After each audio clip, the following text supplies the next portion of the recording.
Sa puntong ito, makakasama natin ang resident meteorologist ng GMA News na si Ginoong Nathaniel Cruz. Mang Tane, ano po ang latest sa Bagyong Krising?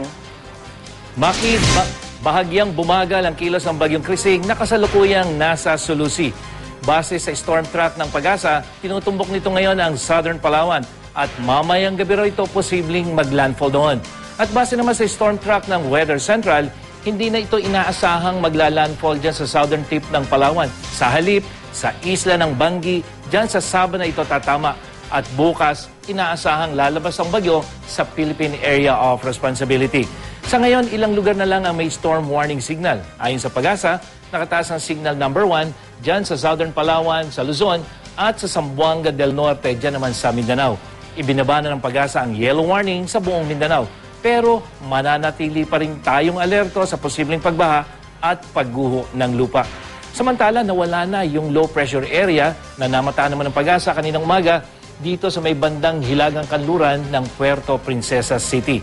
At sa rainfall forecast map ng Weather Central, bahagyang magiging mas maaliwalas na sa Mindanao bukas habang patuloy namang makakaranas ng katamtaman hanggang malakas na pag-ulan ang malaking bahagi ng Visayas at yung southern at eastern Luzon.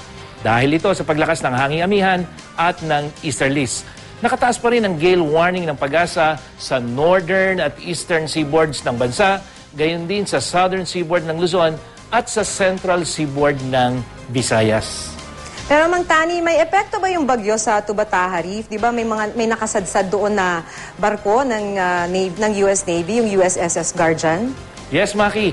Base sa storm track ng Pag-asa at ng Weather Central, hindi direktang daraanan ng sentro ng Bagyong Krising yung Tubataha Reef. Gayunpaman, yan na magkakaroon ng matataas na alon sa bahaging iyan ng Sulusi dahil yan sa hanging daladala ng bagyo at ng malakas na hanging amihan. Kaya makikita natin, magkakaroon pa ng mga pag-alon dyan sa mga susunod pang araw. At para sa iba pang detalye, bisitahin ang GMA Weather webpage at Facebook page. Ako po si Nathaniel Cruz para sa I Am Ready, serbisyong totoo ng GMA News. Maraming salamat po, Mang Tani.